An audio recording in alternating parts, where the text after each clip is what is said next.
یہ تمام خبریں بلیٹن کا حصہ بنائیں گے۔ آغاز کرتے ہیں اس خبر سے کہ آزمائش کی اس گھڑی میں عوام کی توقعات پر پورا اتریں گے۔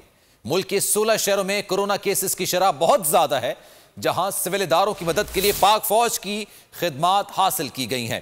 ڈی جی آئی ایس پی آر کی news conference major general Babar Iftikhar کا کہنا تھا کہ ملک میں کورونا سے اموات کی تعداد میں اضافہ ہو رہا ہے۔ 51 شہروں میں کورونا کی مثبت شرح 5% سے زیادہ ہے۔ فوج سول اداروں کی معاونت کرے گی۔ ڈی جی آئی ایس پی آر کا کہنا تھا کہ اس بار بھی انٹرنل سیکیورٹی الاؤنس نہ لینے کا فیصلہ کیا ہے۔ انہوں نے کہا کہ کچھ ہسپتالوں میں 90% سے زائد وینٹیلیٹر زیر استعمال ہیں۔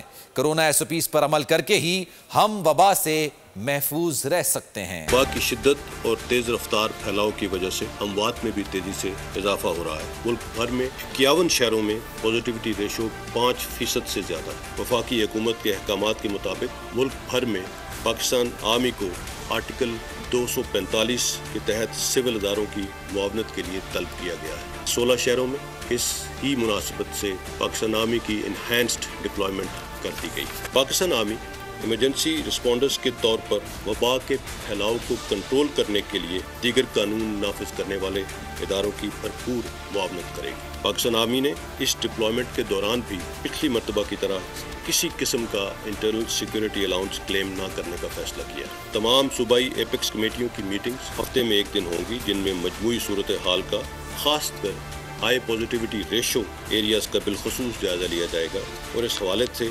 حکمت عملی ترتیب دی جائے گی۔ کچھ شہروں میں ہسپتالوں میں 90% سے زائد وینٹیلیٹرز آکیوپائڈ ہیں۔ ہم سب کو مل کر انفرادی اور اجتماعی طور پر اپنی ذمہ داریوں کو نبھانا ہوگا۔